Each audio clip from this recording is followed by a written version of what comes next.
নমস্কার।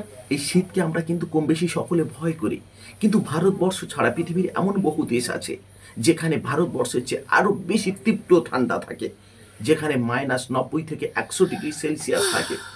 সেখানকার মানুষরা কিভাবে বসবাস করে, সেখানকার অধিবাসীরা কিভাবে জীবনযাপন করে, এমনকি সেই দেশে মানুষ মারা গেলে মৃতদেহকে সৎকার করা হয় না, যেখানে থার্মোমিটারের পারদ থমকে যায়। আজকের এই ভিডিওতে আপনাদের দেখাবো যে দেশগুলোতে বরফে ঢাকা থাকে সেখানকার মানুষরা কিভাবে জীবনযাপন করে। চলুন মূল ভিডিওতে ফিরে যাই। ওয়াইমেকেন রাশিয়া। সাইবেরিয়া ওয়াইমেকেনকে বলা হয় বিশ্বের সবচেয়ে শীতলতম গ্রাম। শীতকালে গ্রামটি এতটাই ঠান্ডা হয় যে ফুটন্ত গরম পানি যদি ওপরে ছুঁড়ে মারা হয় তাহলে তা নিচে নামতে নামতে জমে বরফ হয়ে যায়। দর্শক, আমরা বাসায় যে ডিপ ফ্রিজ ব্যবহার করি তার চেয়েও প্রায় কয়েক গুণ ঠান্ডা এই স্থান।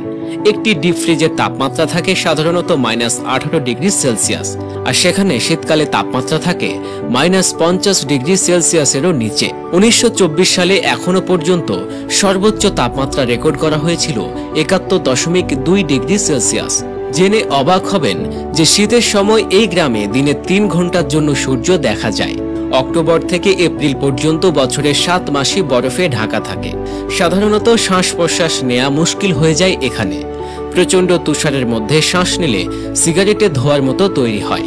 লোকজন বাইরে বের হলে তাদের চোখের ভুরু থেকে শুরু করে শরীরের বিভিন্ন অংশে তুষার আবৃত হয়ে যায়। চশমার কাঁচ মুহূর্তেই ঝাপসা হয়ে যায়। গ্রিনল্যান্ড পৃথিবীর সবচেয়ে বড় দ্বীপ গ্রিনল্যান্ড।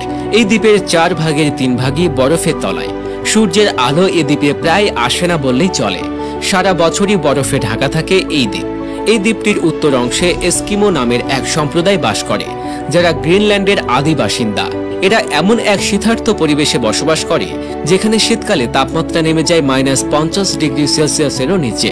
সাধারণত সারাদিন সারা রাত তাদেরকে তুষার, ঝড় আর বরফের মধ্যেই বেঁচে থাকতে হয়। এদের গায়ের রং হালকা বাদামি, কিন্তু নোংরা থাকার ফলে এদের ময়লা রঙের দেখায়। অতি শীতের কারণে এরা নোংরা থাকতে বাধ্য হয়। এদের আবাসভূমি সারা বছরই বরফে ঢাকা থাকে বলে বরফের তৈরি ঘরেই এরা বাস করে, যা ইগলু নামে পরিচিত। অ্যান্টার্কটিকা।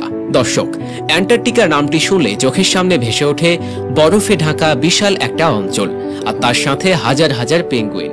শুনে অবাক হবেন যে মাত্র একটা বরফের টুকরো অ্যান্টার্কটিকার 98 ভাগ জায়গায় ঢেকে রেখেছে।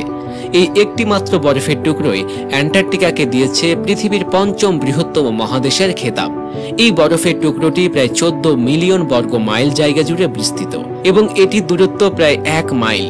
অ্যান্টার্কটিকা বসবাসের জন্য অযোগ্য হলেও কিছু প্রাণী এখানে বসবাস করে, যারা নিজেদেরকে মানিয়ে নিয়েছে এই ঠান্ডা রাজ্যের সাথে।